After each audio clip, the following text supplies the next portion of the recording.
corriente alterna. Capaz se me hace un poco larga la clase, pero en realidad tengo un ejercicio que lo puse como para reforzar, pero si venimos duchos, si no hay demasiadas consultas, lo puedo contar también, que está bueno. Eh, Así que bueno, vamos a ver. Bueno, entonces, rápidamente el repaso teórico lo hizo Pablo en clase. Acuérdense, nosotros tenemos lo hizo para el circuito RLC, pero se puede generalizar a cualquier circuito. Simplemente lo importante es que tenga esta forma funcional, digamos, que es básicamente una ecuación de orden 2, en I, si uno lo quiere pensar, o en Q. Entonces, uno dice que le mete una señal armónica, yo no le puse fase, ahora que me doy cuenta, pude haberle puesto una fase, no importa, la fase la verdad no es lo que más nos mueve al piso, más cuando es la fase de la fuente, ahora después lo vamos a charlar un poco más. El chiste es que yo esto lo puedo escribir como la parte real de una...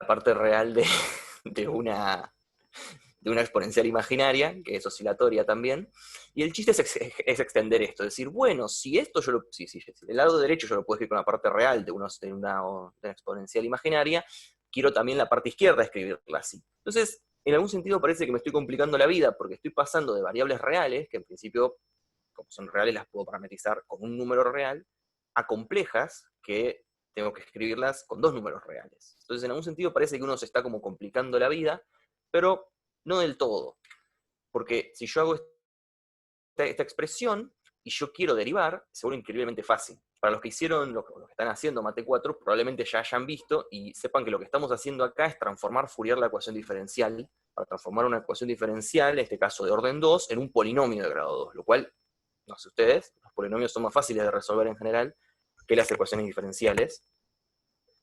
Entonces, uno transforma Fourier y lo que hace básicamente es transformar las derivadas en multiplicar por j omega. Entonces, obtenemos, como digo acá, medio chamulleramente, tachamos la parte real, o lo que decimos es, bueno, no importa, yo resuelvo algo con parte real imaginaria, yo sé que después le voy a tomar la parte real. En algún momento de la vida, más adelante, yo le voy a tomar la parte real. Y paso a una ecuación algebraica donde la derivada de y respecto de t se me transformó en un j omega, y, bueno, esto quedó igual, por suerte. Y el Q, como es la antiderivada de I, digamos, es la primitiva de I, me queda 1 sobre J omega. Y uno termina agrupando todo esto y diciendo, ah, mirá, entonces me queda todo proporcional a I. Lo cual no es trivial, significa que mi ecuación diferencial original era lineal. Eso está bueno, porque me permite transformar una ecuación diferencial en una ecuación algebraica también lineal en I. Entonces, despejar es muy, muy sencillo. Entonces, yo defino esta Z, que es la impedancia, que va a ser igual a la amplitud de la fuente. Esta en general es compleja, acuérdense, puede ser que tenga una fase dentro. En general uno con las fuentes no se molesta mucho porque siempre podés poner el tiempo cero donde vos quieras y la pones de forma tal que la fase de la fuente sea cero. Es una cuestión de convención, ahora vamos a ir viendo qué tanto es relevante eso. Pero entonces, lo que nosotros tenemos es una ecuación algebraica entre las amplitudes complejas. Acuérdense que la dependencia temporal la sacamos, o sea, todavía no estamos hablando del tiempo. Todos estos números son constantes. Entonces, uy, me quedaron un par de puntitos acá horribles. Bueno, entonces, ¿cuál es el chiste? Uno va a volver a trabajar con corriente, pero va a pasar al tema de las impedancias. Antes solo teníamos resistencias, ahora vamos a tener 3 tipos de elementos, que van a ser capacitores, resistencias e inductancias, cada uno con su correspondiente impedancia. Entonces, siempre que tenga un capacitor, yo lo que voy a hacer es escribirlo como 1 sobre J omega por el capacitor, por la capacidad del capacitor, la resistencia pasa en limpio y la inductancia casi, pero le aparece un J omega.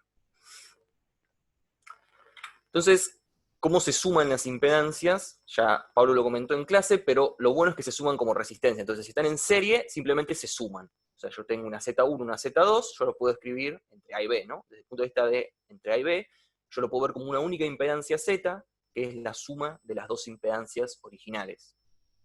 Y en paralelo, están los puntitos que me habían quedado, en paralelo se suman los inversos, o sea, en paralelo se suman como capacitores, como habíamos visto que se sumaban los capacitores. Entonces, el inverso de Z es la suma de los inversos. esto, insisto, es exactamente como se suman las resistencias. Yo le prueben el ejercicio de meter esto en la...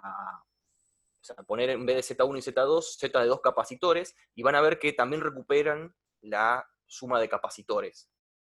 Justamente porque esto es un inverso. Entonces, como se suma, acuérdense que resistencia y capacitor se sumaban al revés, o sea, el serie de uno era como el paralelo del otro, y van a ver que si ponen esta expresión, recuperan eso normalmente. O sea, todo esto es consistente. Y capaz la inductancia nunca vimos cómo se suma, pero no es desquiciado pensar que si yo pongo dos inductancias en serie, se van a terminar sumando. Es como si yo pusiera un solenoide arriba de otro.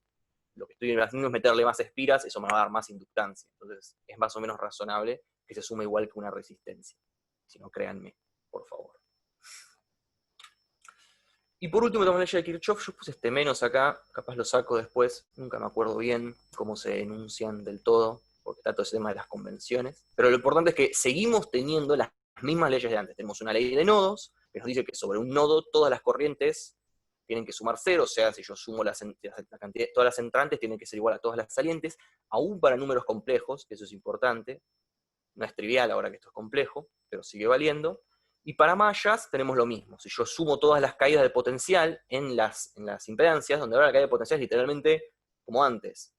Z por la corriente me tiene que dar al sumar todas las baterías que yo me crucé en ese camino. Acá es importante, para la ley de mallas, que todas las fuentes tengan la misma frecuencia, tengan la misma frecuencia y la misma fase. Bueno, no, tiene la misma fase, perdón, tiene la misma frecuencia.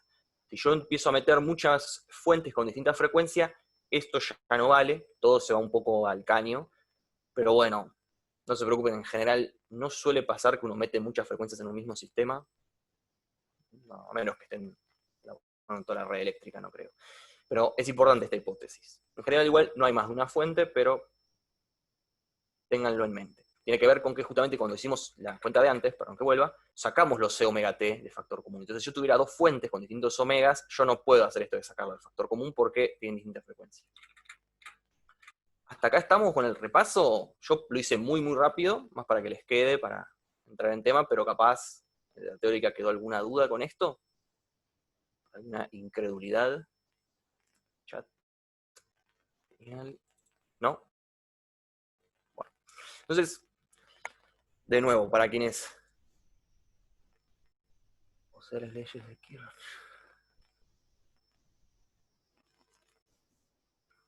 Sí, exactamente. Las leyes de Kirchhoff ahora yo las puedo enunciar en términos de una impedancia, que en principio va a ser un número complejo arbitrario, que yo sé que la forma de relacionar esa impedancia con mis elementos del circuito es a través de estas reglas para resistencia, inductancia y capacitor, y bueno, si están compuestas, bueno, sumando en serie o en paralelo. Exactamente. O sea, esto es una Z arbitraria, puede ser alguna de estas tres, o puede ser alguna generada sumando de serie o paralelo alguna de estas tres. O sea, uno se da cuenta de que de golpe la cantidad de combinaciones se explotó. Ahora hay un montón de posibles formas en las que uno puede armar circuitos, y eso es lo que hace, bueno, que toda la electrónica del siglo XX esté basada en esto. De la primera mitad del siglo XX, aunque sea. Entonces, bueno, ahora de nuevo, los que estén en Mate 4 quizás me den un poco, pero no quería hacer esto sin hacer un pequeño repaso veloz de complejos. Los que estén en Mate 4 probablemente ya hayan visto esto, ya tengan un poco cansados, pero quienes no, capaz les viene bien. Acuérdense, nosotros podemos expresar los números complejos de dos formas, una forma cartesiana, en la cual realmente lo hice súper sugestivo para que parezca cartesiano, que es X más J por E. Acuérdense que J es la unidad imaginaria acá, porque Y nos quedó como la corriente. Yo odio personalmente usar esta J, pero así es la vida. Tenemos la forma cartesiana, de nuevo, en la que escribimos la parte real más J veces por la parte imaginaria. Y después tenemos la forma polar, en la que lo escribimos como una amplitud real por una fase compleja. Por un E a la I, a la J, por una fase compleja. Básicamente no es casualidad que uno le diga cartesiana y polar a estas dos formas, es porque literalmente la relación entre la parte real imaginaria y la amplitud y la fase son la misma que hay para pasar de cartesianas a polares en el plano R2, digamos. Eso, para los que hicieron mate 4 ya saben que es porque los números complejos y R2 son como isomorfos, son básicamente lo mismo en muchos aspectos. Entonces, la forma en la que yo puedo pasar de cartesianas a polares es con las fórmulas de arriba, o sea, yo puedo escribir el R como la norma, y el phi como el arcotangente de la parte imaginaria sobre la parte real, y bueno, puedo hacer lo propio al revés, donde obviamente yo uso la identidad de Euler para expandir el E a la J phi como coseno de phi más J seno de phi. Me desapareció el coso, ¿todos me escuchan? Me desapareció de golpe una camarita. Sí, se escucha. Tengo miedo que se me corte, estén atentos. Yo estoy atento. Bueno, después tenemos el conjugado. Como siempre, lo único que tenemos que hacer es cambiarle el signo a la parte imaginaria, en términos polares, lo único que ocurre es que me cambie el signo de la fase. O sea, la fase se le chanfle un menos, la norma queda igual. Bueno, ahí me adelanté. La norma, justamente, se escribe así, es la raíz del producto de z con su conjugado, que me va a dar esta expresión de acá arriba, que como vimos es r. Tiene que ver con, bueno, cuando yo es una diferencia de cuadrados, básicamente, donde el truco es que j cuadrado da menos 1.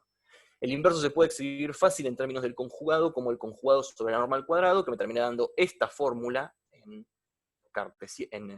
polares. Como pueden ver, ni siquiera me molesté en escribirlo en cartesianas, porque es un embole. En general, lo lindo de polares es que está bueno para hacer productos, y cartesianas está bueno para hacer sumas. Ahora vamos a ver cuando cuente eso. Pero lo que termina pasando es que, de nuevo, la fase cambia de signo y la norma simplemente se invierte. Después tenemos el producto que, bueno, parecido, yo si escribo z como el producto de un z1 por un z2, me va a terminar, si yo lo escribo en forma polar, me va a terminar quedando r1 por r2 por e a la i, y uso la propiedad de la exponencial para sumar las fases. Entonces yo veo que la fase del producto es la suma de las fases, y que la norma del producto es el producto de las normas. Bastante intuitivo hasta ahí. Esto es quizás un poco más chocante, pero yo creo que todos se creen ya las exponenciales. Y por último, para la suma, vemos que se suman las partes reales e imaginarias para obtener las nuevas partes reales e imaginarias. En general, insisto, uno hace las sumas en forma cartesiana y los productos en forma polar, porque suele ser un poco más cómodo, pero sobre gustos. Lo que seguro uno no trata de hacer es hacer sumas en forma polar. Háganse ese favor, no es una buena idea, en general queda horrible. Productos en cartesiana se pueden hacer con un poco de cariño, pero las sumas en polares son horribles.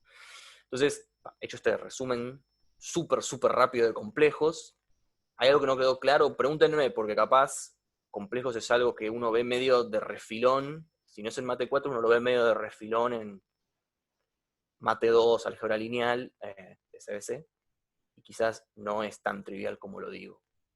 ¿Todos siguen hasta acá complejos?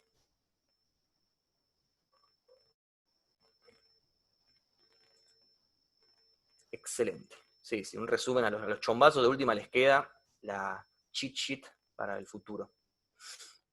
Okay. Bueno, entonces ya está. Vamos directo a la carne del asunto. Voy a dar el primer ejercicio. Yo creo que estaba escrito en la Devo, pero no lo comenté. Esto deberían poder hacer del 6.6 al 6.16, o sea, un montón de ejercicios, porque en el fondo de nuevo es álgebra lineal, muchachos. Hay que resolver un montón de ecuaciones algebraicas. Entonces, tenemos el circuito del problema, tenemos un condensador, un capacitor, en paralelo con una inductancia y una resistencia. Entonces, yo le meto una fuente de 220 volts y 50 Hz, que es reminiscente de, bueno, la toma de la pared, digamos, suele ser como es el estándar en Argentina. Entonces nos pregunta, calculame la corriente que atraviesa cada uno de los elementos del circuito, o sea, la que atraviesa la inductancia, la resistencia y el capacitor. ¿Cuál es la corriente total que pasa por esta fuente? ¿Y cuál es la potencia total disipada? Entonces, por una vez en la vida, vamos a hacer esto súper completo, digamos, súper metódico, y como para que quede claro, cualquier cosa, insisto, párenme, porque esto debería estar suficientemente despacio como para que quede todo claro.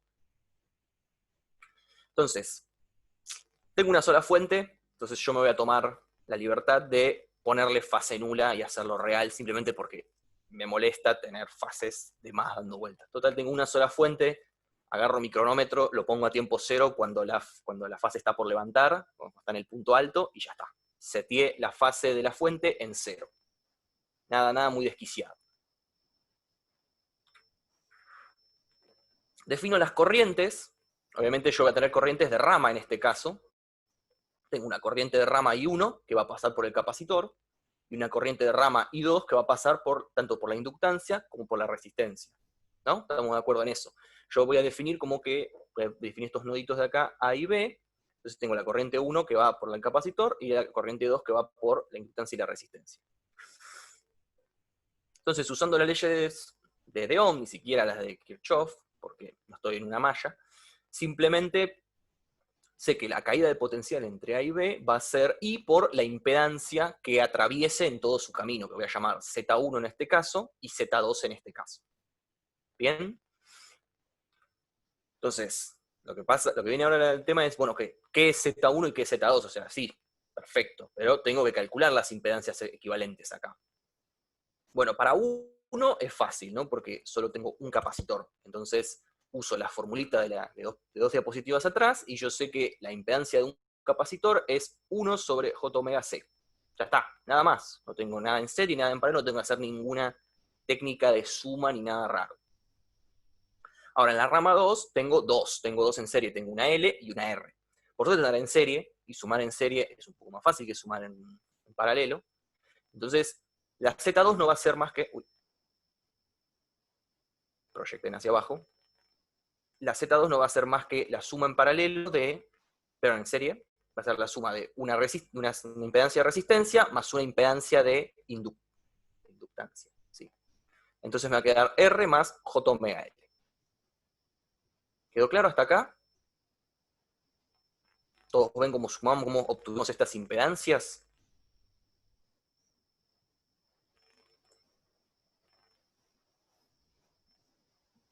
Perfecto. Genial. Genial. No soy muy lento, pero tengo que quedar bien. Entonces, como dije, por una vez en la vida, espero, lo voy a hacer bien completito. Entonces, yo tenía, perdón, de acá tenía la expresión. Entonces, simplemente para obtener I1 y I2, los menos se me tachan automáticamente. Acá el menos de la fuente me quedó porque decidí ir del más al menos. Si ven, la potencia de A está conectado con el más, entonces estoy yendo de más a menos, entonces estoy bajando el potencial. Entonces yo tacho los menos y despejo dividiendo por la impedancia.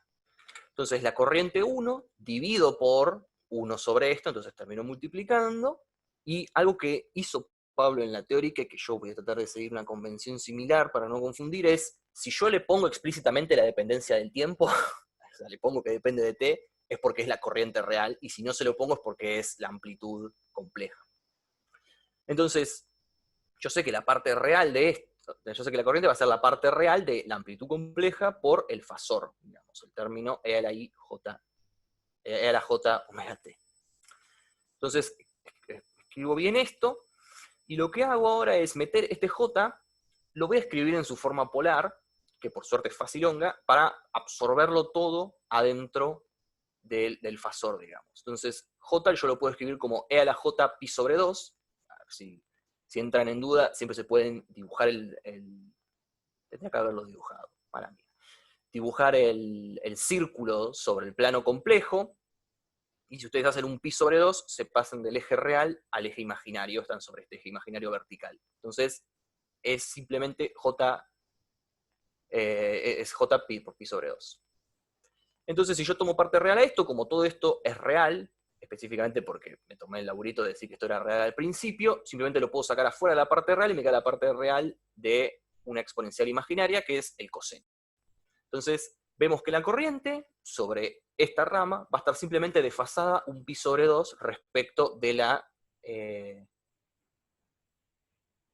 fuente que está excitando el sistema.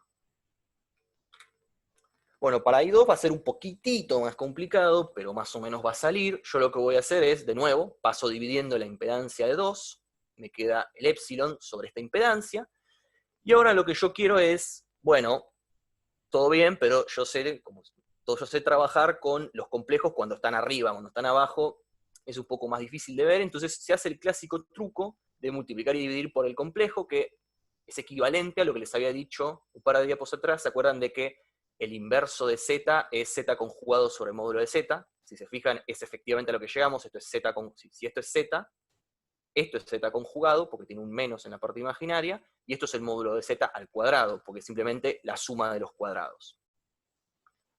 Entonces digo, listo, tengo esto, pero si yo quiero obtener la fase, tengo que pasarlo de nuevo a forma polar. Entonces yo digo, bueno, esto yo lo voy a poder escribir, si saco el epsilon para afuera, porque es real, no me molesta, como una amplitud por un fasor, digamos, por un término de exponencial imaginario para una fase phi2 arbitraria. De nuevo, la forma polar de 1 sobre z.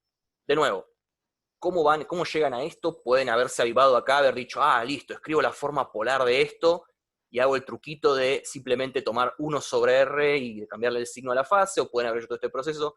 Es indistinto. Yo les di un montón de fórmulas arriba, ustedes usen la que más les guste.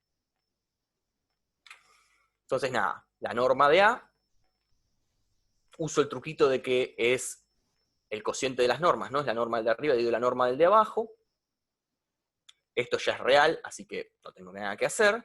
Y me termina quedando que es 1 sobre esta raíz, que justamente es la norma del denominador, nada del otro mundo. En cambio, phi, qué paciencia. Entonces, en cambio, phi, de nuevo, es la parte imaginaria, proyecten hacia abajo, dividido la parte real. Que en este caso está bueno, porque como tengo un denominador común a ambas, se me va a cancelar. Entonces simplemente va a ser el cociente de omega L por R, con un menos, ¿no? Porque es la parte imaginaria.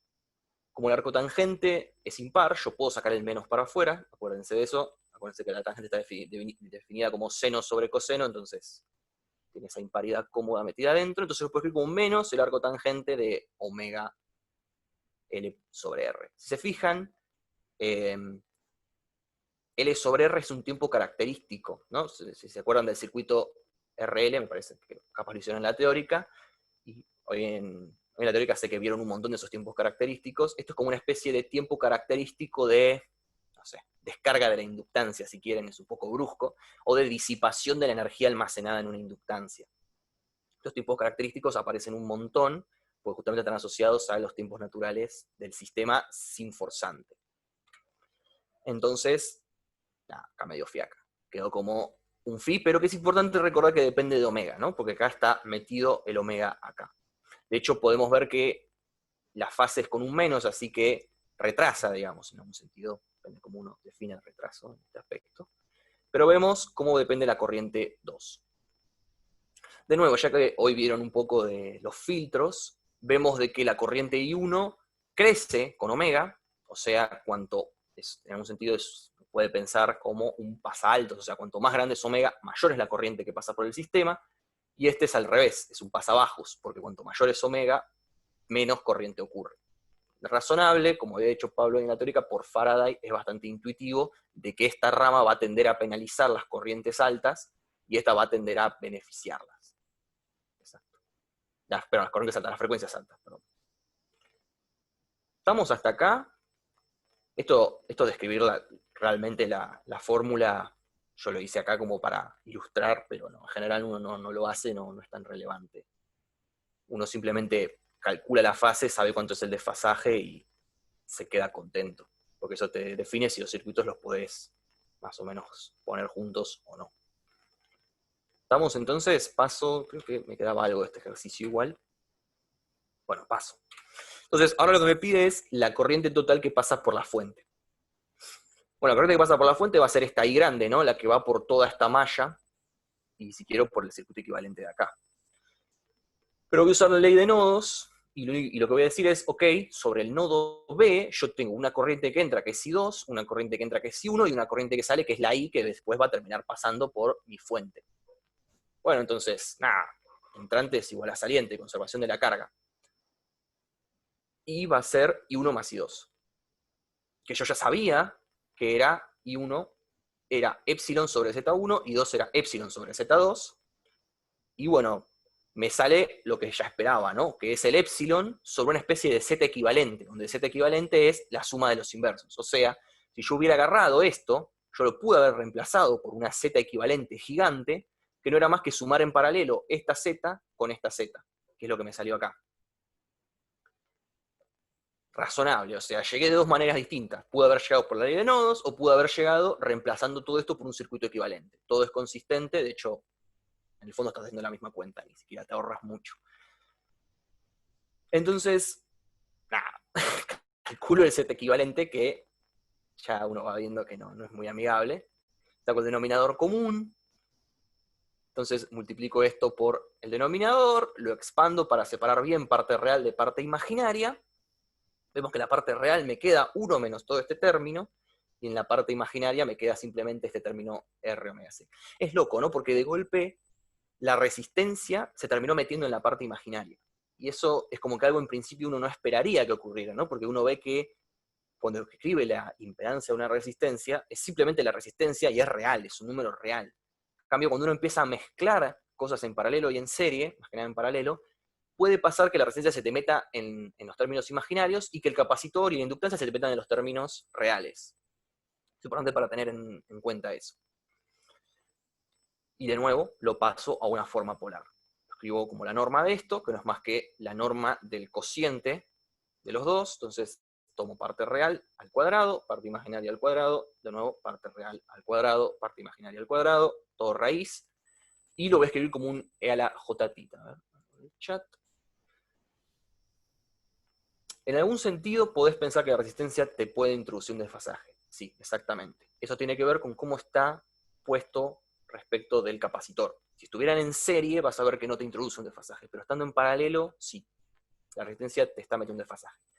Pero está metiendo un desfasaje solo porque existe un capacitor. Eso es importante. No es que la resistencia desfase por sí sola. La resistencia, mezclada con otras cosas, aporta un desfasaje.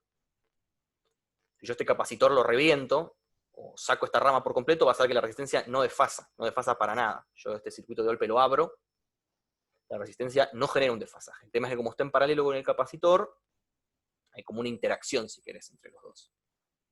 Sale de la matemática en el fondo, pero se puede interpretar un poco físicamente qué está pasando. En el próximo ejercicio seguro lo hacemos. ¿Quedó claro, Lucas? Sí, perfecto. Excelente. Entonces, nada, como decía, lo estaba escribiendo en forma polar. De nuevo, porque para este ejercicio en particular, estoy tratando de expresar todo bien como una función sinusoidal.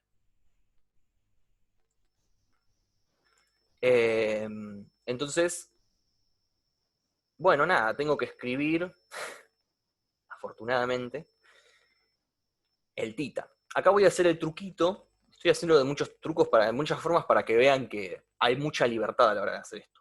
Voy a escribir el tita como la resta de las fases, ¿no? Voy a tener la fase del de arriba menos la fase del de abajo. O sea, la fase del de arriba es parte imaginaria, omega RC, dividido parte real, 1 menos, va a desaparecer, omega cuadrado LC, si se acuerdan, de nuevo, LC era 1 sobre la frecuencia natural al cuadrado de un circuito LC, comentario, y le voy a restar la fase del denominador, que es omega L sobre el cotangente de omega L sobre R, que haciendo un poco de reminiscencia, me voy a acordar que esto era el phi de la diapositiva anterior, entonces solamente para hacerlo un poco más acotado en la expresión. Claro. ¿Quedó claro esta diapositiva antes de que pase a la próxima? ¿Estamos todos en orden? Ok. Entonces, nada, ya tenía las corrientes, simplemente las reescribí, y ahora puedo escribir la corriente que pasa por la fuente. Va a tener este módulo que habíamos calculado en la diapo anterior, el epsilon, siempre el epsilon, y el coseno desfasado en este tita que calculamos arriba, que en el fondo es muy parecido a omega. Lo que hice fue ahora enchufar los números que te dan, y lo que me da es que la cotangente de esto es prácticamente pi sobre 2, bueno, menos pi sobre 2, lo cual parece que los números están bien elegidos. Lo que dice esta aclaración, Pablo lo puso en clase también, pero acuérdense que este no es el omega, esto es la frecuencia, esto es f. Omega en realidad es 2πf, entonces yo tengo que multiplicar este 50 Hz por 2π si yo quiero obtener la frecuencia angular. Esto es la frecuencia temporal, si se quiere. Entonces, bueno, lo pongo acá, me da menos pi sobre 2 prácticamente. Lo pongo en el omega y también me da menos pi sobre 2. Y uno dice, che, pero ¿qué onda? Esto es muy chiquito. Y de hecho, si lo miran, esto es extremadamente chiquito.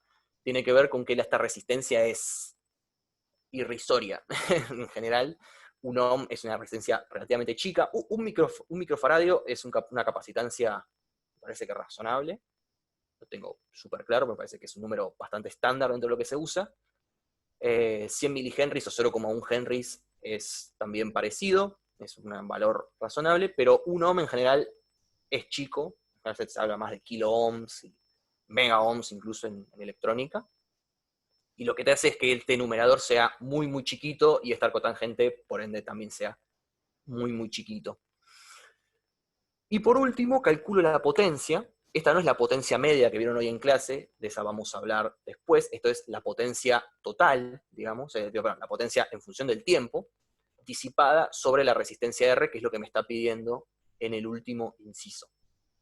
Que como siempre, no es más que yo pongo un detector acá, digamos, y veo cuánta potencia se está consumiendo acá, que va a ser la corriente que pasa por la resistencia, I2 al cuadrado por R.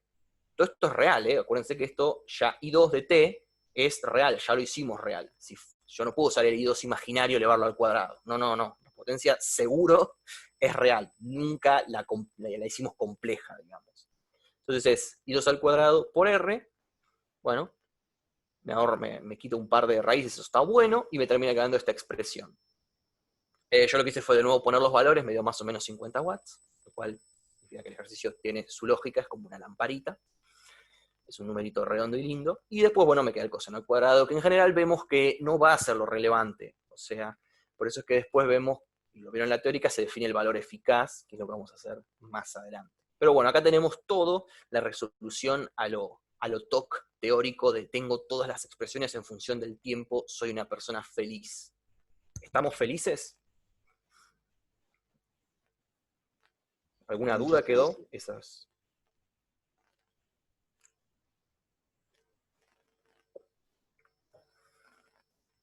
Aproveché para hacer todo esto en un circuito que era increíblemente fácil, por suerte. Los circuitos después se complejizan bastante más. Y ahora vamos a ir con uno de esos. Entonces, si estamos, voy a pasar, no sé qué hora es. Voy bien de tiempo. Voy a pasar al siguiente ejercicio. Solamente quería aprovechar para hacer un poco de tema de equilibrio, pues acá hay un puente de Wien. ¿Por qué calculas la potencia? Sí, exactamente. No existe disipación sobre ningún elemento que no sea una resistencia. Eso tiene que ver con que... estos elementos no disipan energía. Recuerden que el capacitor puede absorber energía, pero la absorbe y la conserva. Y lo mismo la inductancia.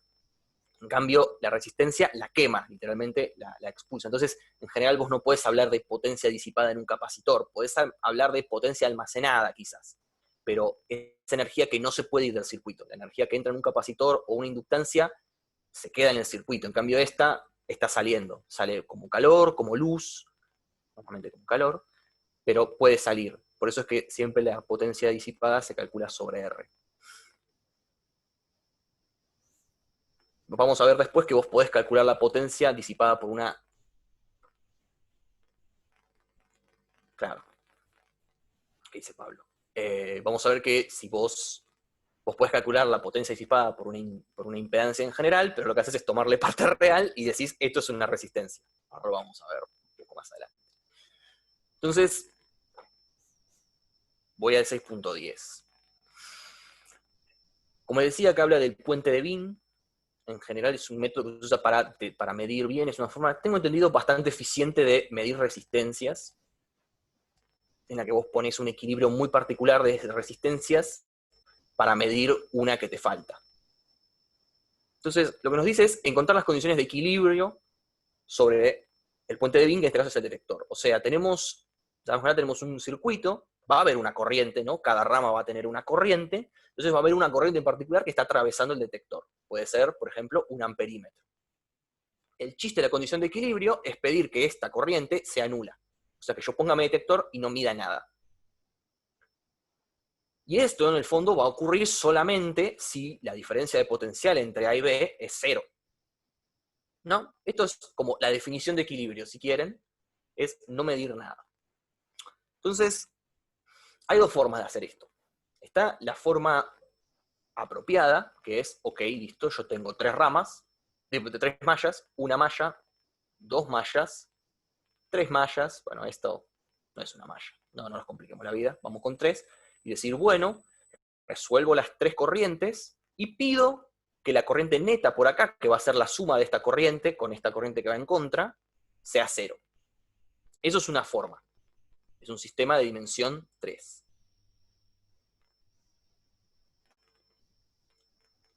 Pero yo soy un fiaca, entonces lo que voy a hacer es, para. No hay corriente en esta rama. Entonces yo puedo pensar que no hay rama, y eso es totalmente válido. Puedo directamente cortocircuitar esta rama, porque de todos modos no va a pasar corriente. ¿Tú qué diferencia entre una rama por la que no pasa corriente y una que está cortocircuitada? Ninguna.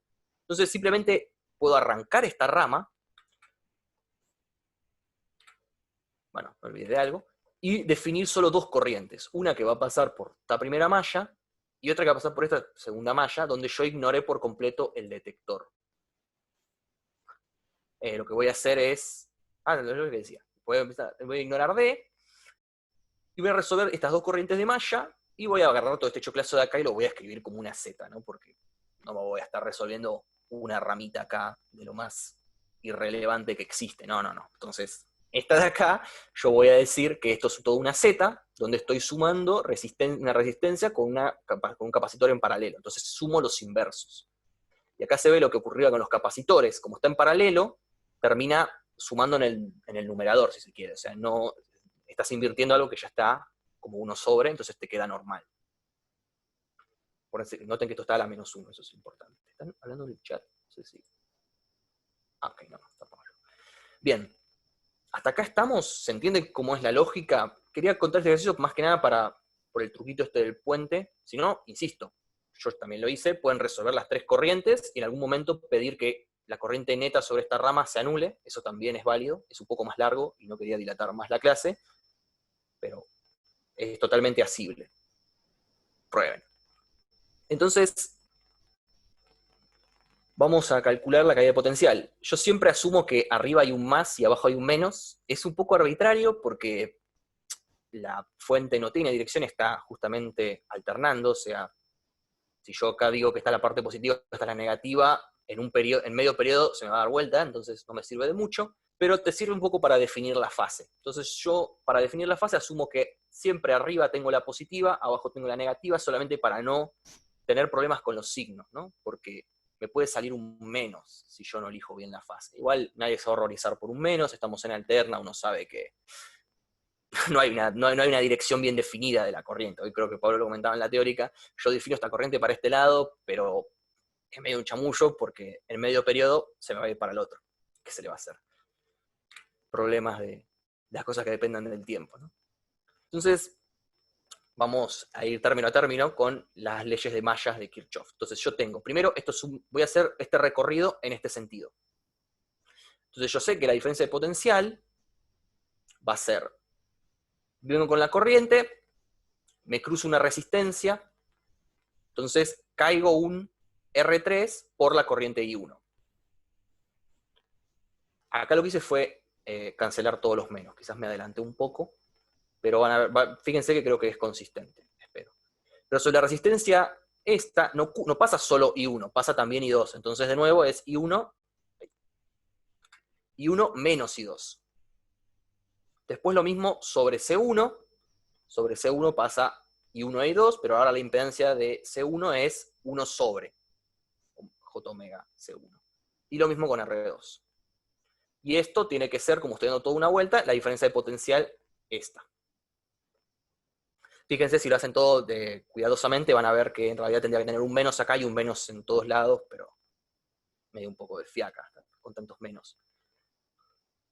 Y para la otra rama, bueno, me dio un bajón porque tenemos bastantes más elementos, pero bueno, también se hace, ¿no? Arranco con el de acá arriba, vengo con I2, paso por R4, toda la corriente que pasa por R4 es I2 y solo I2, entonces es R4 por I2, después paso por todo este Z que yo agrupé, me queda Z por I2, y después paso por los mismos elementos que ya había pasado, pero ahora al revés, ¿no? Porque estoy yendo para arriba en vez de para abajo. Entonces en vez de tener I1 menos I2, tengo I2 menos I1.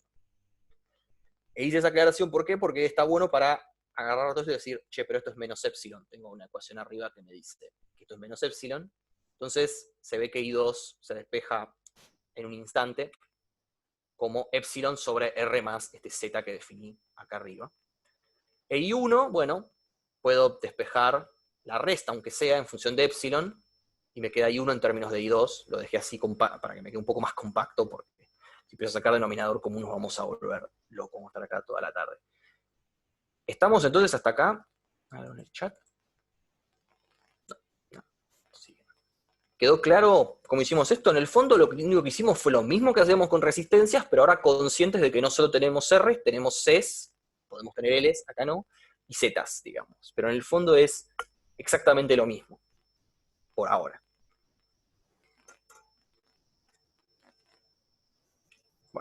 Bueno, creo que estamos. Paso.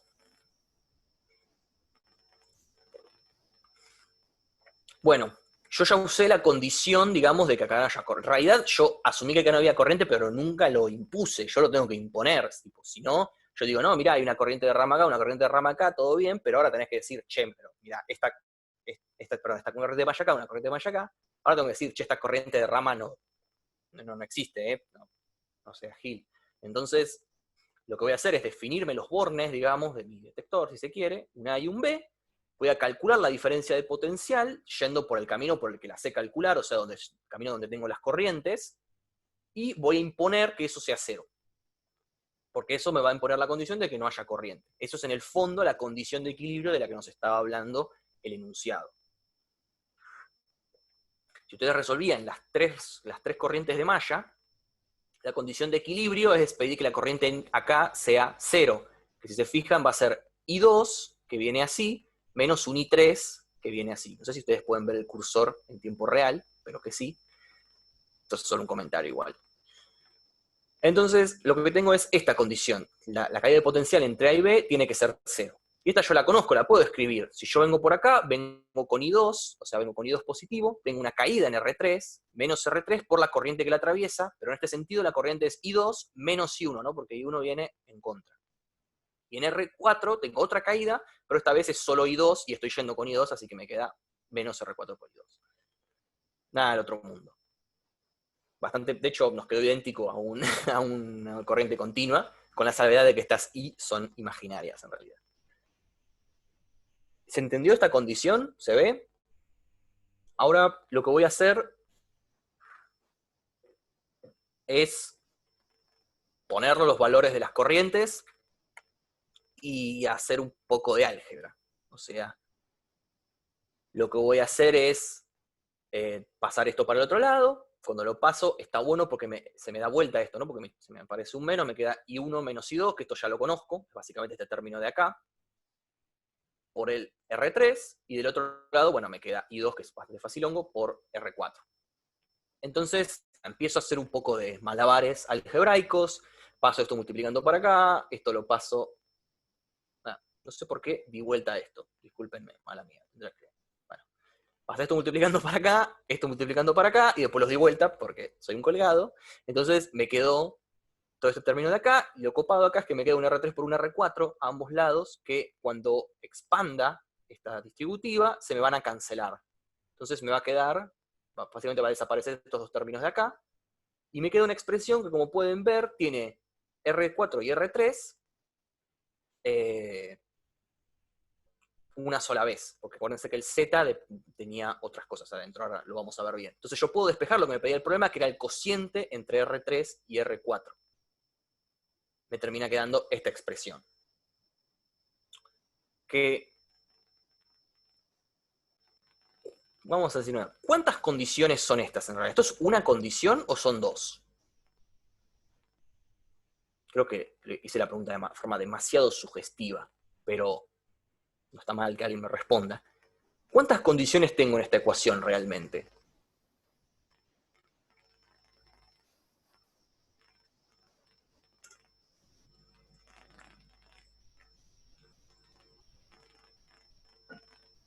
A ver.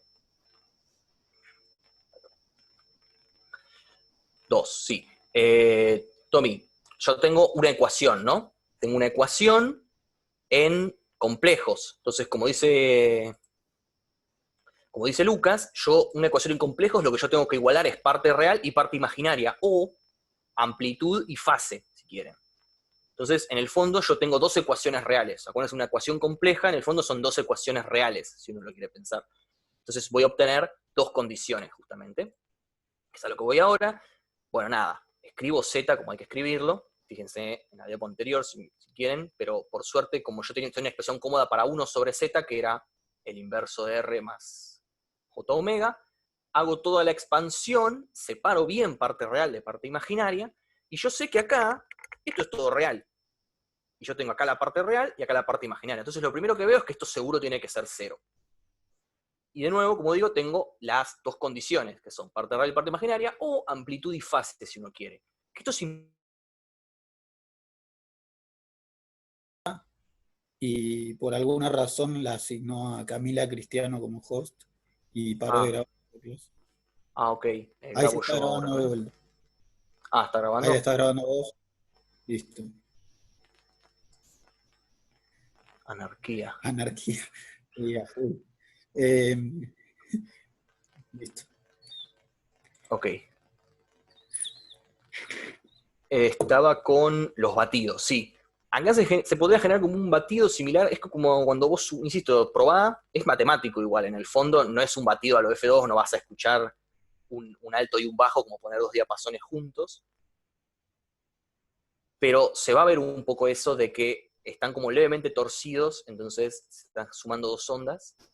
Exacto, no, como vos decís, tenés razón, es cierto, no es un batido, exactamente un batido uno está acostumbrado a que son dos ondas con frecuencia similar, pero no igual. Pero acá lo que estoy hablando más que nada es sumar dos senos me va a dar como un seno un poco deforme, si se quiere, por eso quizás es una exageración de la expresión de batido, tenés razón. Sí, se puede escuchar la corriente, digo, es lo que estamos haciendo ahora con nuestros auriculares. Lo voy a dejar ahí. Eh, Volviendo entonces yo tengo estas dos condiciones que en el fondo son pedir que fase y amplitud sean iguales como para que la cancelación, insisto, sea a todo tiempo.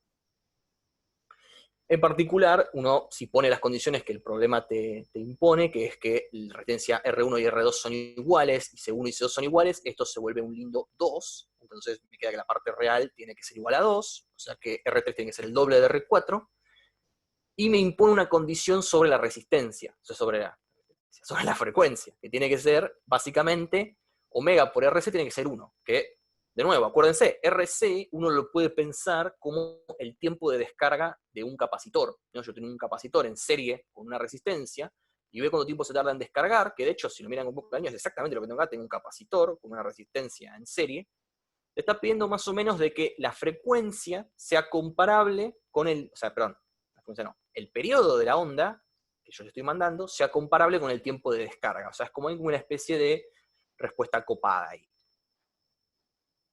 Y estas son las condiciones para poder medir. Tengo entendido que el puente de Bin, lo que se hace es, se pone una resistencia desconocida, ponele acá, y todo lo demás ya viene como en un paquetito, digamos, ya lo tenés todo armado, donde vos ya fijaste la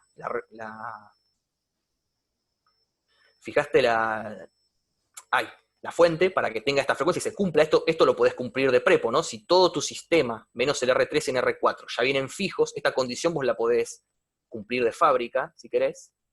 Y vos lo que haces es, poner esta resistencia de R4 que vos no conocés, ponés tu detector acá, y con una perillita vas cambiando tu resistencia 3, y cuando dejás de medir corriente acá, sabés que R3 es 2 veces R4. Entonces, mediste R4 vía R3, por así decirlo. Creo que se hace en la O3 esto, no estoy seguro si exactamente con un puente de Bin, creo que lo hicieron por una práctica especial, no me acuerdo. Pero es algo relativamente asible. Obviamente, la tecnología de esta época es un overkill, ¿no? Porque uno acá termina enchufando un osciloscopio y es como, si haces enchufar un osciloscopio acá, ya Me tenés toda suena la que lo información del haces mundo. para medir una resistencia que no conoces, me suena como algo así. Puede Sí, ser, sí, me suena. parece que, tengo la idea que venía así. Me acuerdo Sí. que en F3 me contaron que se usaba para eso. Pero bueno, nada. Insisto, chicos, todo esto que estamos viendo está atrasado casi un siglo, así que tampoco es que quieran abrir la radio y entender cómo funciona todo, porque es imposible. Pero si agarran una radio vieja, deberían tener una remota idea con esto de cómo viene la mano. Pablo un poco ya lo contó hoy en la teórica. ¿Quedó claro el 10 entonces? ¿Estamos sintonizados? ¿Venimos bien?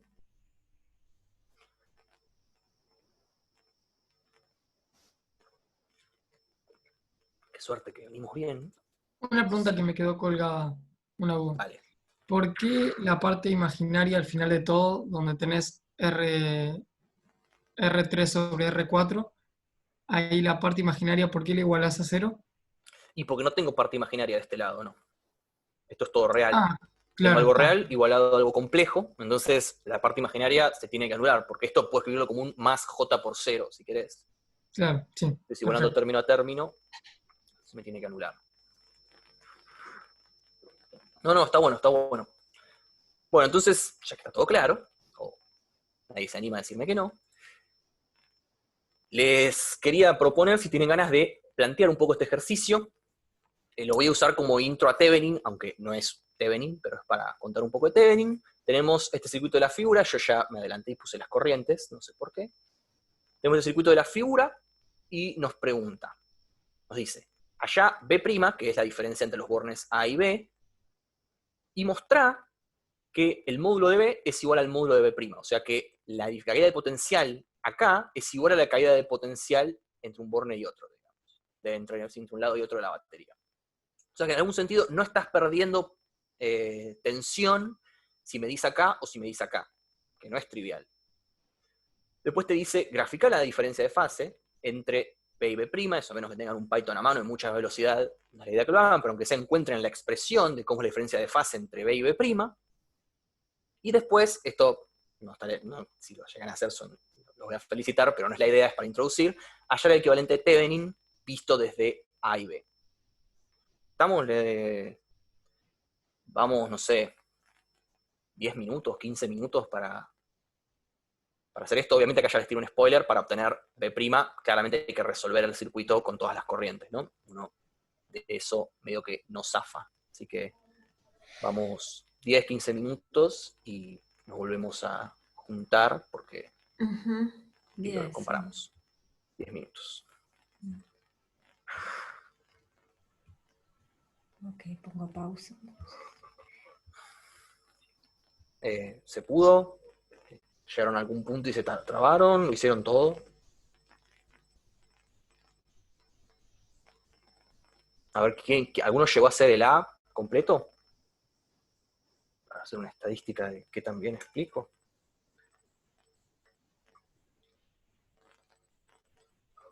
Bueno. Se ve que medio mal. Bueno. Salió. Genial. Bien. Bueno. Igual está bueno haberlo craneado un poco porque quizá me permite avanzar un poco con las cuentas. Yo elegí el 10 y el 12 porque si uno los mira con muchísimo cariño son básicamente lo mismo, ¿no? Digo, acá el circuito está cortado y antes lo corté yo a mano, pero en el fondo son circuitos muy, muy parecidos, ¿no? O sea, quizás cambiaron un poco las impedancias, pero siguen siendo dos mallas en paralelo, digamos, a una fuente. Entonces, para resolver las corrientes I1 e I2, voy a hacer exactamente lo mismo que había hecho en 6.10. Hago el recorrido, lo voy a hacer despacito para que no salió. Esta vez puse bien los signos, mala mía. Pero ves, acá estoy en el menos, salto al más, entonces sumo un B, y después hago toda la corriente.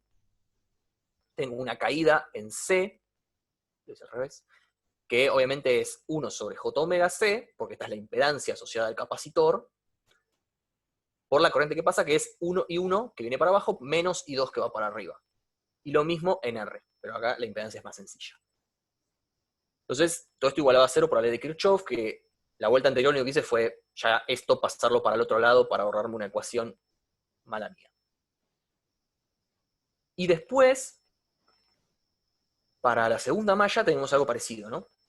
Tengo la corriente 2, primero voy a arrancar acá arriba, pasa por R, después pasa por el capacitor, le aparece la impedancia del capacitor, todo con menos, y después voy en contra de lo que había hecho antes. Entonces me quedan los mismos términos de antes, pero dados vuelta, ¿no? Porque ahora estoy yendo con I, y en contra con I1, con I2 y en contra de I1. Entonces me va apareciendo. Como antes, voy a identificar que esto de acá es básicamente menos B, Y voy a poder despejar I2 como B sobre esta capacitancia, que en el fondo es como, si se fijan, esto es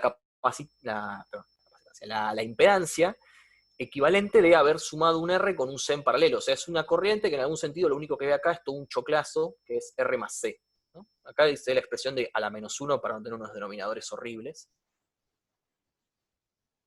Y para I1, perdón, hago más o menos lo mismo. De nuevo, despejo de acá, puedo despejar I1 más I2, ¿no? Pasando el B para acá y dividiendo por una impedancia equivalente, que ahora es esta impedancia equivalente, pero que en el fondo es exactamente igual, ¿no? Porque estas dos ramas son iguales, solo hay un cambio en el orden de los elementos, que no es irrelevante, pero que, digamos, hace que, del punto de vista de la corriente que pasa por ella, no le cambie nada. Entonces, uno tiene la misma expresión que tenía para I2, y encima le sumo I2, o sea, me queda 2 veces I2.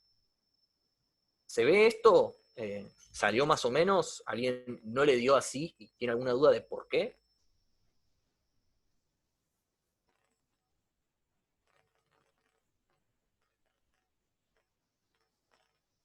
Ok, se ve que va bien, espero.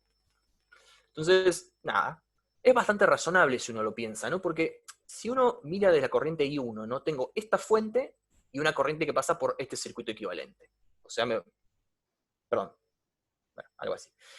Vamos a hacer un ejemplo mejor. Si yo miro desde el punto de vista de la rama esta, de la malla de I2, ¿no? Si yo me olvido de esto, está en el medio, yo miro este punto y miro este punto, la diferencia, la caída de potencial no es más que V, ¿no? Digo, entre acá y acá. Entonces la corriente que viene de acá hasta acá va a ser V sobre la impedancia que me da estos dos elementos, que es básicamente lo que obtuve.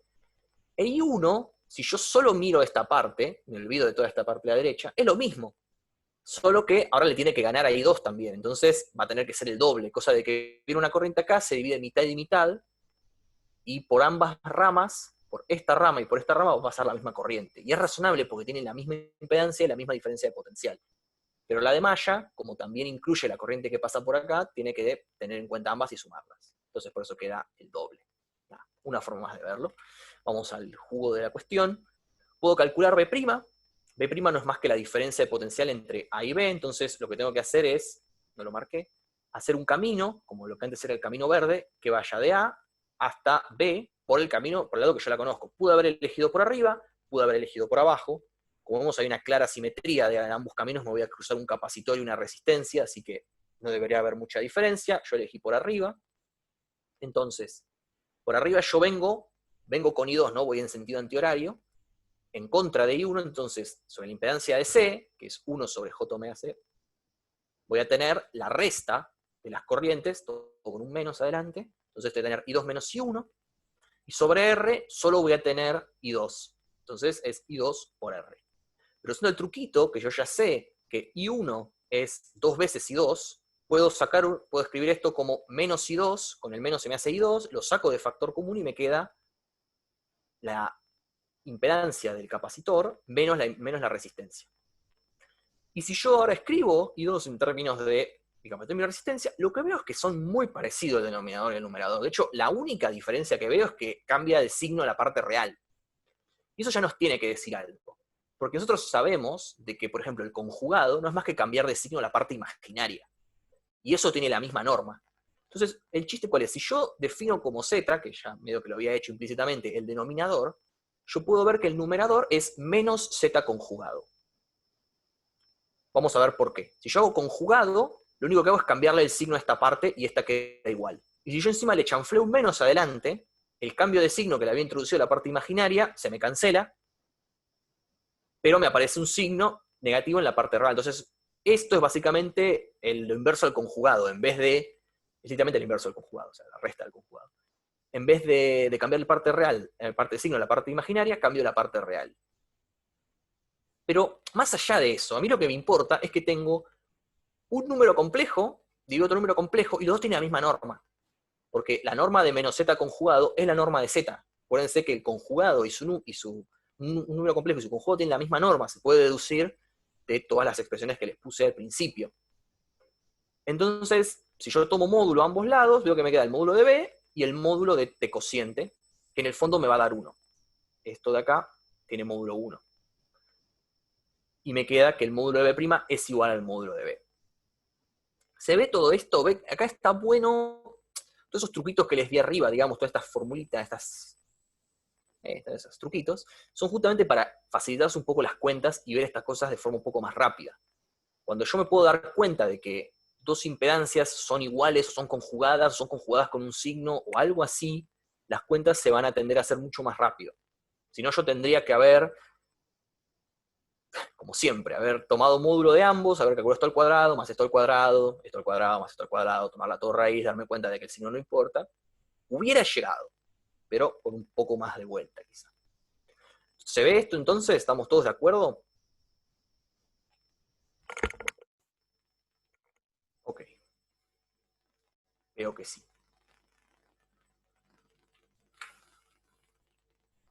Bueno, ahora para B, yo quiero encontrar la diferencia de fase entre B y B'.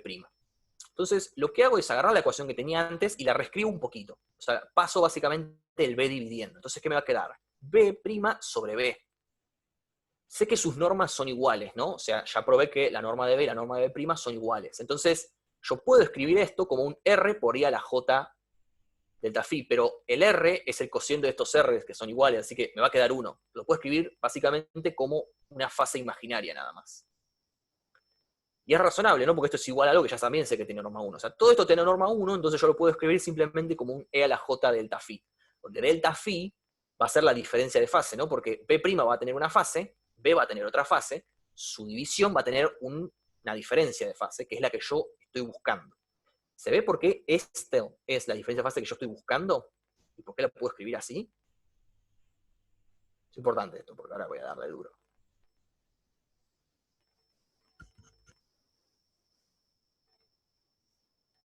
¿Sí? Insisto, este delta phi tiene que ver con que me va a salir de la fase de esto, como esto es un E a la I, una fase por un B de módulo. Esto es algo idéntico, pero con otra fase, en principio el mismo módulo, ya probé arriba que es al anterior diapo que es el mismo módulo, y en la división me va a quedar la resta de las fases. Claro, no me saqué la parte, me saqué el módulo. Acá lo estoy escribiendo en forma polar. Entonces, como sé que el módulo de B' es igual al módulo de B, en esta división se me van a cancelar. Y lo único que me va a quedar son los términos de la fase. Como uno está dividiendo, esa fase va a estar restando, básicamente. Entonces me va a quedar la diferencia de fase, la resta. Lo tendría que haber escrito un poco más detallado. Si no se entiende, díganme y lo escribo bien acá en un editor de ecuaciones. Genial. Entonces, ahora lo que voy a hacer es hacer todas mis propiedades de fase que yo conozco. El delta phi yo lo puedo escribir como la fase de menos, esto puedo pensar que esto es un menos 1, la fase de menos 1, más la fase de z conjugado, más menos la fase de z, porque z está dividiendo.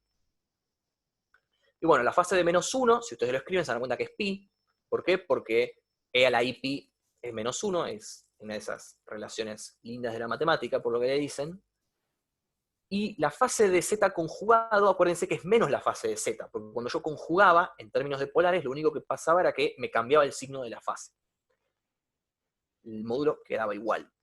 Entonces, me queda que esto es pi menos 2 veces la fase de z. Y esto, que hasta ahora estoy como haciendo pura álgebra, me va a ahorrar un montón de cuentas. Insisto, entonces pudieron haber ido, no haber salvado que esto era un z conjugado, un menos z conjugado sobre z, y aún así hubieran llegado a lo mismo. Pero probablemente hubieran tenido que usar un par de propiedades del arcotangente que capaz uno no tiene tan claro. Entonces, si yo escribo que z es lo que es básicamente la suma en serie de estas dos impedancias, lo que voy a hacer es que 1 sobre j es menos j, eso también sale usando cualquier propiedad, la que más les guste.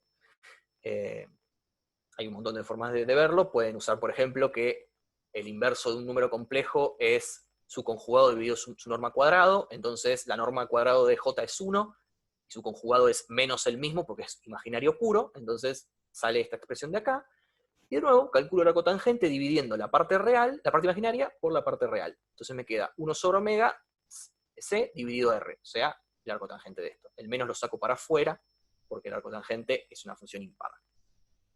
Lo cancelo con el otro menos, y me queda que esta es mi diferencia de fase. Que, insisto, va a depender de omega. No todas las ondas, depende de la frecuencia que yo mande, el desfasaje va a ser distinto. Entonces, el ejercicio nos pedía graficarlo. Bueno, nada, no es una función extremadamente compleja de graficar, es básicamente una constante más 2 veces la cotangente de 1 sobre x. Entonces lo grafico. Efectivamente, como ven, grafiqué en términos de omega por RC, porque, de nuevo, esto es una variable adimensional. El RC me va a dar un tiempo característico, que ¿qué va a estar asociado a ese tiempo característico? Que si yo defino un tau que va a ser RC, ¿qué significado físico tiene ese tiempo?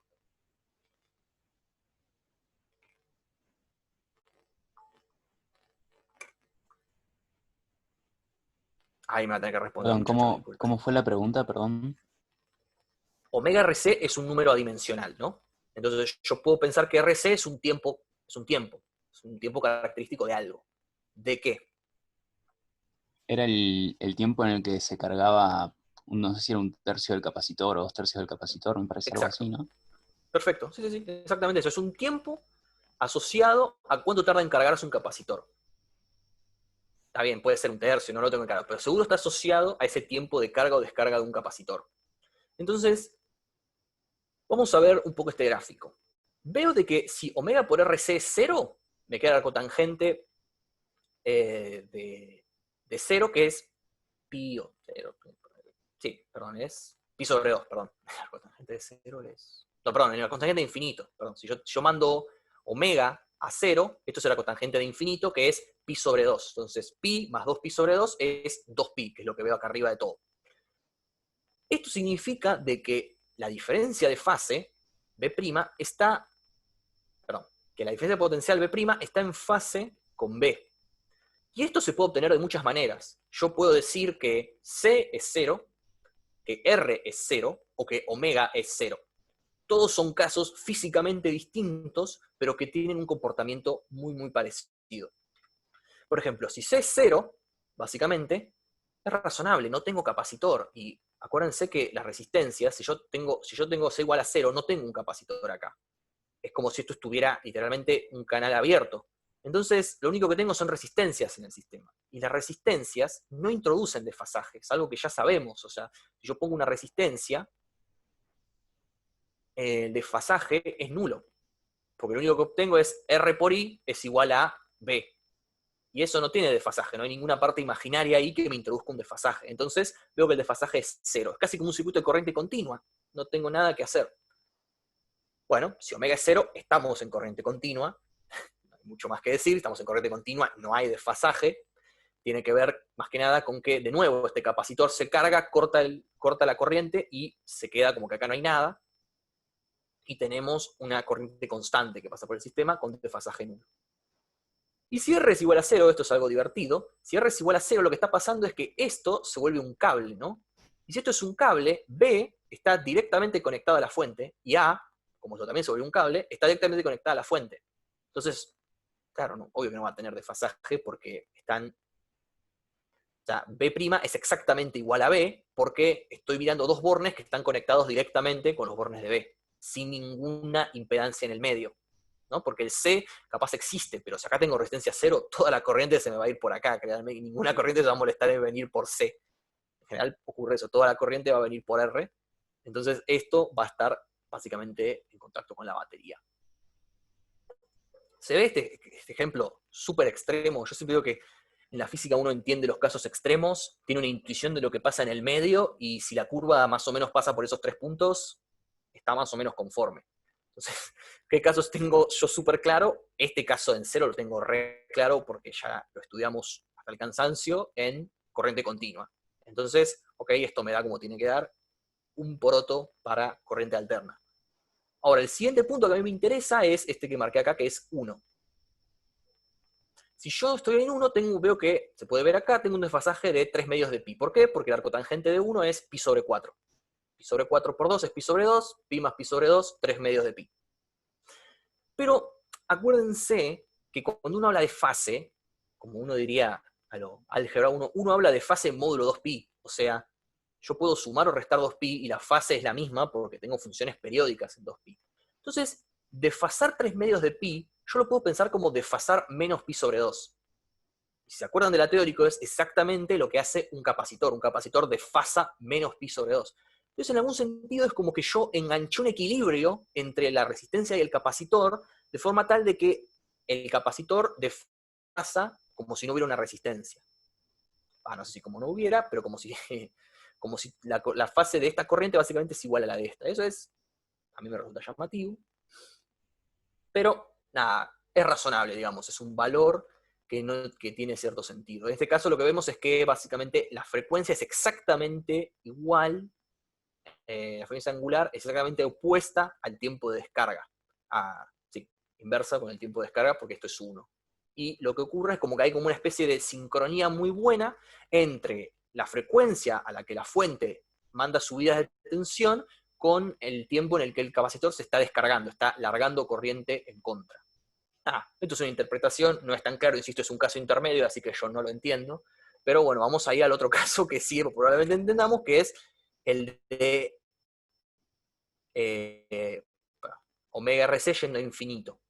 Cuando omega RC se va a infinito, esto básicamente es la cotangente de lo que es 0, y mi desfasaje es pi, que es lo que se ve que está yendo abajo, que está yendo asintóticamente a pi. Tendría que haber extendido un poquito más el rango para que se vea bien, pero ahí no se va bien el 1. Entonces, cuando yo tengo un desfasaje de pi, estoy exactamente en contrafase, ¿no? O sea, mi diferencia de potencial B' es menos V, exactamente menos. Acuérdense, porque esto tiene que ver con que el coseno, cuando le sumas un pi, cambia de signo, también el seno. O sea, los dos, cuando le sumas un pi, cambian de signo. Entonces, ¿yo cómo interpreté esto? Cuando yo tengo que esto se va a infinito, lo que está pasando es que omega es mucho más grande que 1 sobre... O al revés, perdón. Omega es mucho más grande que 1 sobre RC, o al revés, 1 sobre omega, donde 1 sobre omega, uno puede pensar que es el periodo del pulsante de la fuente, es mucho menor a RC, que es el tiempo característico de descarga. O sea, la fuente le está dando tan duro, tan rápido, con tanta velocidad, que el capacitor no se puede ni cargar ni descargar. O sea, el capacitor no llega a reaccionar, está siempre descargado, básicamente, porque le está dando muy duro la fuente. No le da tiempo a almacenar nada de la carga que le llega, porque apenas le está dando, al toque se la saca. Entonces el capacitor no llega ni a agarrarlo. Es una mague constante de la fuente hacia el capacitor. Entonces, probablemente ahí tenemos una intuición de lo que está pasando. No sé, al menos se me ocurre. Es como que este capacitor está siempre descargado, entonces tengo siempre esto, o sea, esto está siempre descargado, entonces A está siempre en contacto con B, y B está siempre A está siempre en contacto con la parte de arriba, y B está siempre en contacto con la parte de abajo, que es lo opuesto al primer caso, ¿no? En el primer caso no tenía R, entonces B estaba conectado arriba, y A estaba conectado abajo.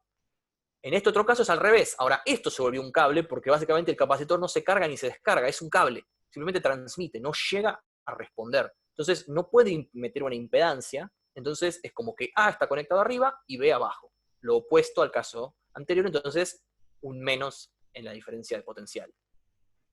Bueno, no sé, ¿se ve esto? Hablé mucho y muy rápido. Está linda la interpretación, está buena. Sí, tuve un rato Bueno. dándole vueltas porque... Pero bueno, acuérdense, cuando un capacitor no se llega a cargar ni a descargar, es como un cable, no puede almacenar carga, no puede retrasar la onda, digamos, que le está llegando, el potencial que le está llegando. A alta frecuencia, claro. A alta frecuencia, exacto. Y es por eso que, bueno, de nuevo, tenemos la cuestión del pasalto. El pasalto para un capacitor está justamente asociado a que cuando la frecuencia es muy alta, el capacitor no se carga, entonces es un cable, entonces deja pasar impunemente a la corriente o el potencial que le esté viniendo. Así que nada, eso. ¿Quedó claro esto, más o menos? Facu, yo tengo una duda de que me quedó de nada, el primer punto, que creo que lo hice con otras mallas, porque cuando lo empecé a hacer, le intenté redibujar, me quedó como dibujado distinto, entonces no me dio la misma relación entre corrientes, pero creo que igual llegué a que los módulos son iguales.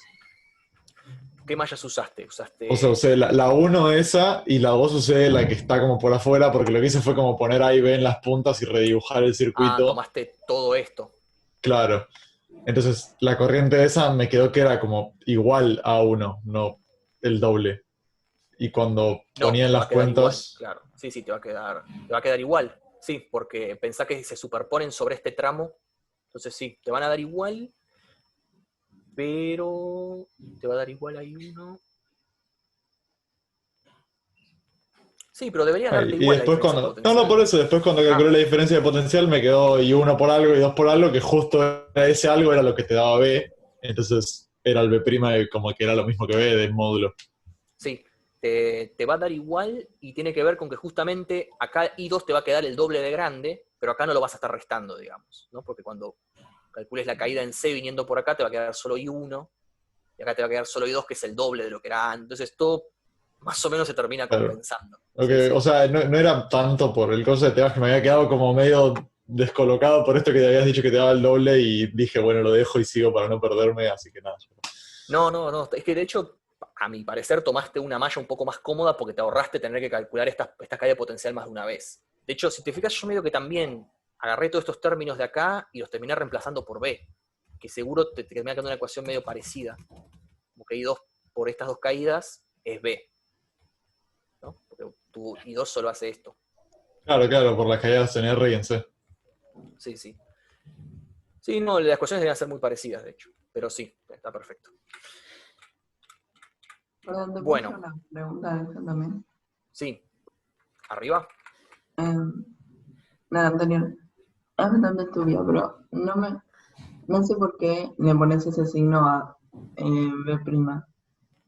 O sea, me suelo confundir mucho con el signo ese. Está bien. Sí, no, te entiendo perfectamente.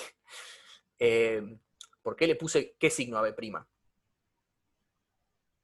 No, o sea, lo que voy es que entiendo cómo lo calculaste, pero tal vez yo a veces lo pongo todo con el signo opuesto y no sé cómo va. O sea, ¿cuál es la justificación de haberle puesto menos y 2 menos y 1 y no más? Y que acordate que la caída de potencial siempre es menos la corriente que atraviesa por la impedancia. Y la corriente que atraviesa acá es I1, porque estoy yendo con mi sentido de circulación, y menos I2, porque I2 viene en contra. O sea, yo arranqué del borne positivo, o sea, arranqué ponerle acá. Entonces en el borne negativo, me voy al positivo, sumo un B. Estamos de acuerdo hasta ahí.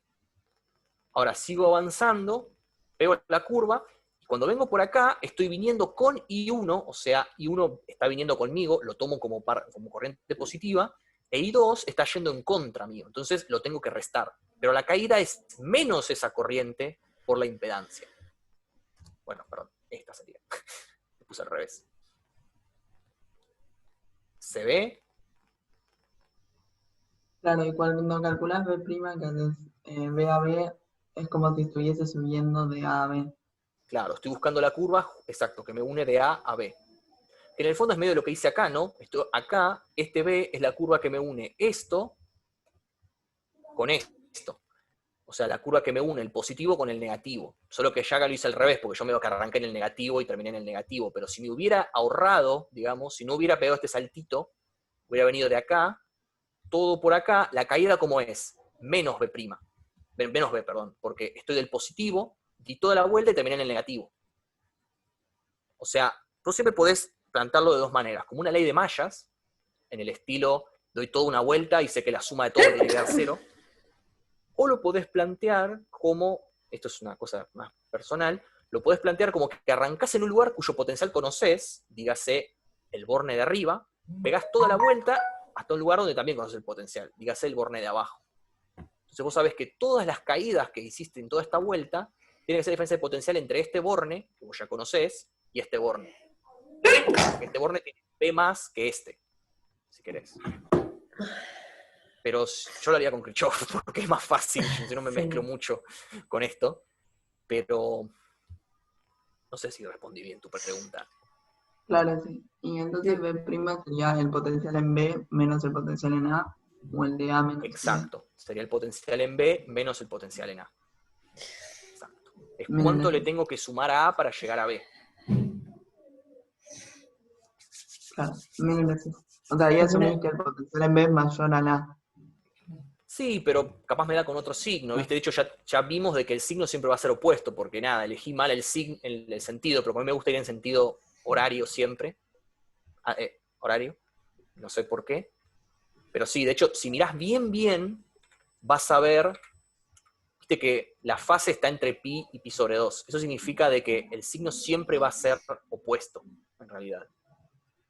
Y como vos decís, en realidad lo que pasó es que tomé como que A era mayor que B, pero no, B era mayor que A en realidad. Entonces, bueno, pasa. o al revés, perdón, al revés. Se me lengua la traba. No importa, porque te usas consistente, el signo te va a salir solito.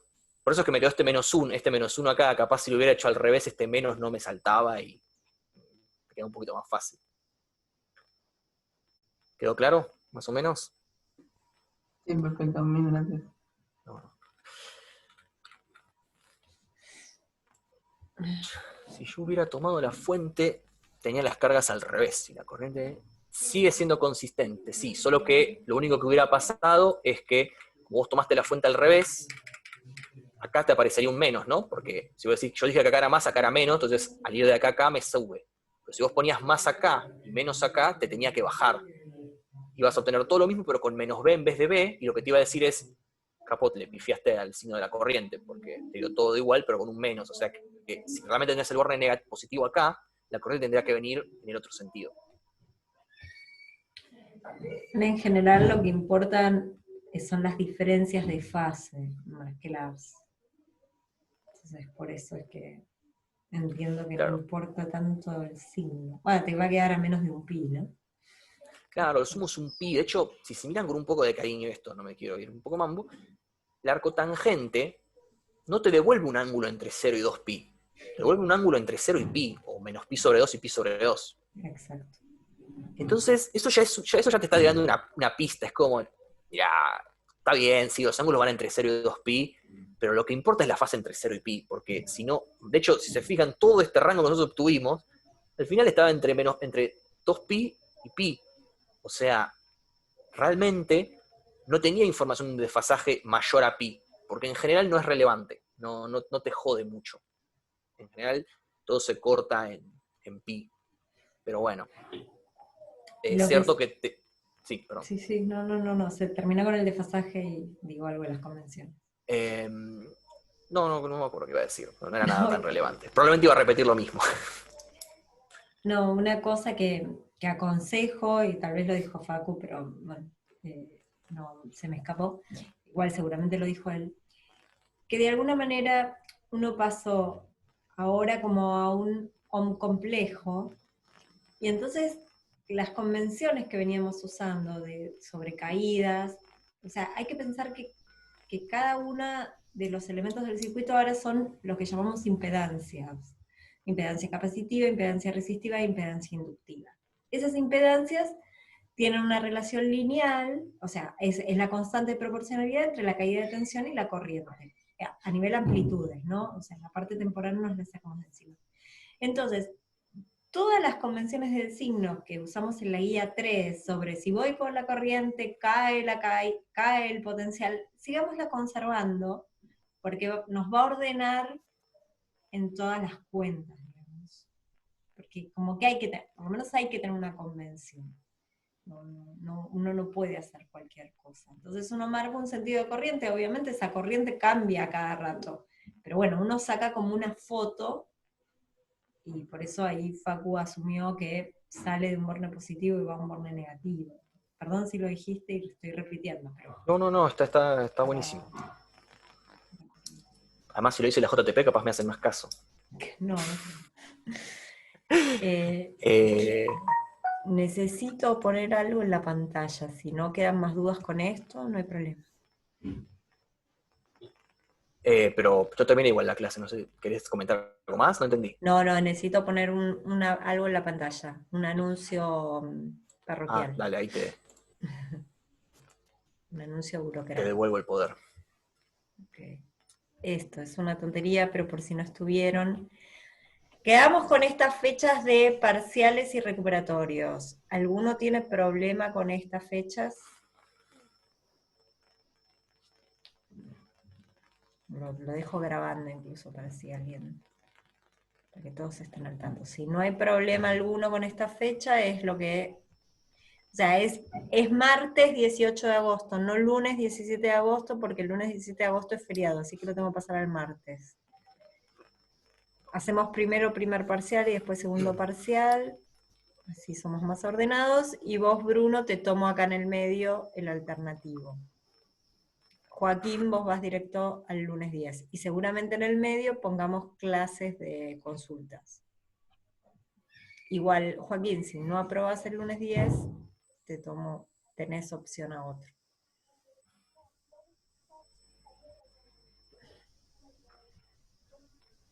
Perfecto. Bueno, eso, nada más. Dejo de grabar. Y vamos a las consultas.